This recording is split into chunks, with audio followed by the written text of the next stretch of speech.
आज कुडाळ शहरामध्ये उद्धव बाळासाहेब ठाकरे पक्षाच्या कार्यकर्त्यांचा मेळावा पार पडला। या मेळाव्याला महाविकास आघाडीचे कार्यकर्ते देखील उपस्थित होते। यावेळी बोलताना माजी आमदार वैभव नाईक यांनी कार्यकर्त्यांना धीर दिला आणि यापुढेही सक्षमपणे चालण्याचा निर्धार व्यक्त केला। पराभव आपण स्वीकारला पाहिजे। सत्ताधारी चुकतील तेव्हा त्यांच्याकडे बोट दाखवण्याची जबाबदारी आपली आहे। यापुढे संघर्ष कायम राहील असा इशाराही त्यांनी यावेळी दिला। या मेळाव्यात वैभव नाईक नेमकं काय म्हणाले याचा हा गोषवारा।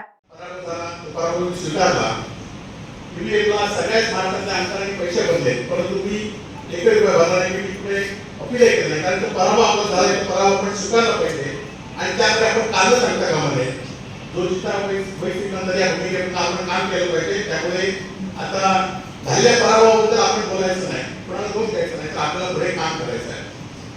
आणि पुन्हा एकदा मी लोकांचा आमदार असेल तर मला आमदार म्हणा असं मला कधी म्हणणं होतं। आणि म्हणून आपण सांगितल्याप्रमाणे माझ्या पहिल्या दिवशी मी माझ्या गणपती ऑफिसच्या बोर्डावर आमदार बोर्ड काढला, माझ्या गाडीवरचा काढला।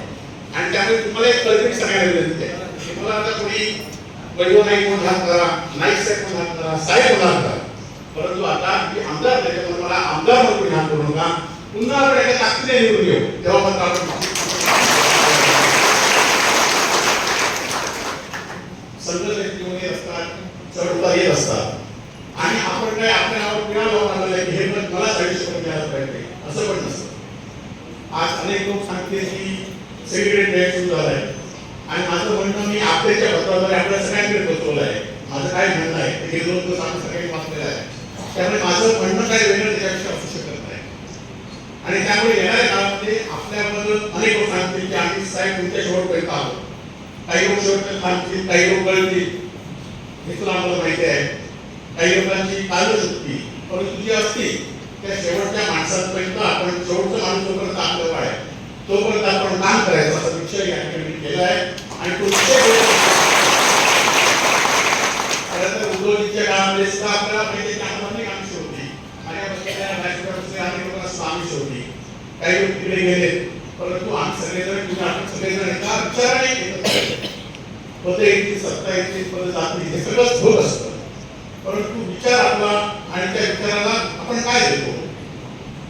खरं तर आज पराभवाने सिंधुदुर्ग जिल्ह्यातील महाराष्ट्रातील जनता सुद्धा हळहळली असं आपण म्हणू शकतो, कारण अनेक लोकांच्या बोलत आहेत। अनेक सामान्य लोकांना आपल्या कुटुंबाचा कोणते एक सदस्य आज निवडून घातला असं वाटतंय आणि हाच खरंच माझं विजय आहे। कारण गेल्या 10 वर्षात मी ते काम केलं ते सामान्य माणसासाठी करण्याचा प्रयत्न या ठिकाणी केला। आज आपल्याला माहिती असेल की येणाऱ्या काळामध्ये सुद्धा जे विजय झाले त्यांचं उमेदवारांचं अभिनंदन मी त्या दिवशीच केलंय की जे विजय झाले त्यांचं अभिनंदन, त्यांनी चांगलं काम करावं। परंतु त्यांनी पण लक्षात ठेवावं की एखादी लोकशाहीमध्ये लोकशाहीमध्ये एखाद्या कार्यकर्त्याच्या विरोधात आपल्या विरोधात काम केलं कोणाला त्रास देसाई तर त्याच्यावर आम्ही रस्त्यावर सुद्धा उतरण्यास सोयी पडणार नाही। आज म्हणत असाल की या मतदारसंघातील सरकारी अधिकारी कर्मचारी यांनी पण लक्षात घेतलं पाहिजे की या मतदारसंघातील 72,000 लोक माझ्या पाठीशी आहेत आणि या 72,000 लोक आज तुमच्यासारखे हजारो लोक आज पराभव जाऊन सुद्धा माझ्या पाठीशी आहेत आणि त्यामुळे ती ताकद माझी रस्त्यावरची ताकद ती आहे। आणि जर कोणी कोणाला उगाच त्रास देण्याचा प्रयत्न केला तर निश्चितपणे ही ताकद आपण रस्त्यावर उचलून त्यांना न्याय दिल्याशिवाय स्वस्त असताना जे निवडून आले ते चांगलं काम करावं। बहिणींना अजून 1500 ते 2100 रुपये द्यावे, 2100 जे बंद झाले तर मात्र आपल्याला रस्त्यावर उतरावं। अनेक योजना आहेत की ज्या योजना अस्तित्वात येणारच नाही, परंतु त्यांचा भागवून या ठिकाणी ठेवला। आणि खरं तर मी पहिले सांगितलं होतं की आम्ही निवडून घडवलं की विचारावर निवडून घडवलं। काही लोकांनी या निवडणुकीमध्ये वेगवेगळे विषय घेतले, पक्षाचे विषय घेतले, कधी नसलेल्या हिंदुत्वाचे विषय सुद्धा या गडावर आणले। खरं तर त्यांना माहिती नाही की बाबरी मशीदच्या वेळी शिवसेनेची भूमिका घेतली ती महाराष्ट्रावर लोकांना माहिती होती आणि म्हणूनच हिंदुत्व त्यावेळी काढ मानले जातात। परंतु आता 15 वर्षाची सत्ता आहे आणि पुन्हा हिंदू तंत्रज्ञानाची भूमिका मांडला, लोकांना त्याकडे फसवलं, परंतु ह्या भूमिका तुमच्या जास्त वेळ टिकणार नाही। परंतु आता आपल्याला एक सुरुवात करताना सुद्धा संजय पटेलला विनंती करेल, शेअरला विनंती करेल की मी पदाधिकारी जे काम करत आहे त्याला वेळ देत आहे अशा पदाधिकाऱ्यांकडे नवीन पदाधिकारी आहेत। आज आपल्याकडे एक चांगली अत्यंत चांगली गोष्ट आहे की आपले सगळे कार्यकर्ते कोणी ठेकेदारीवर नाही, कोणी शासनाच्या हप्तेपडीवर नाही आहे, कोणी काय होत्यावर नाही आहे. आपले सगळे कार्यकर्ते आहेत ते आपला श्रम करून तुम्ही कसं करणारे आपले कार्यकर्ते आहेत. आणि हीच खरं तर ताकद तुमची आणि आमची आहे. उद्योजकांच्या नेतृत्वाखाली आपल्याला पुन्हा एकदा महाराष्ट्रामध्ये काम करायचं आहे. आज आपली राज्यामध्ये आपण बघित असाल की परिस्थिती कशी बदलत चालली. राज्यामध्ये न झालेलं महाराष्ट्रामध्ये एवढ्या सीट तरीच महाराष्ट्रामध्ये झाल्या नव्हत्या, तेवढ्या सीट विरोधी पक्षाच्या जाहीर झालेल्या आहेत.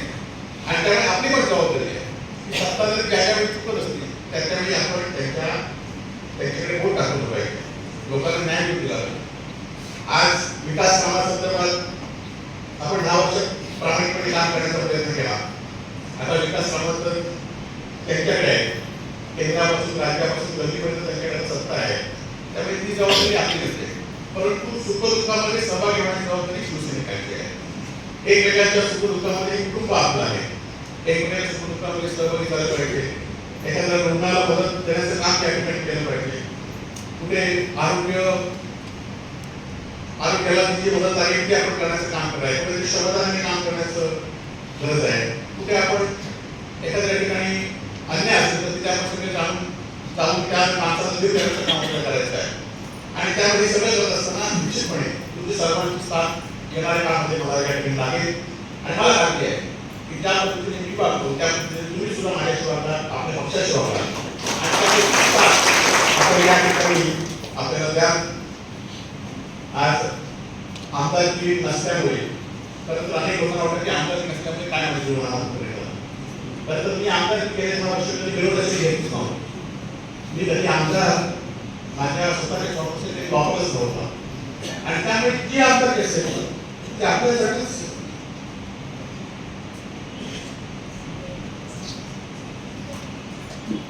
वापरली आणि त्याचा वापरेल थोडंसं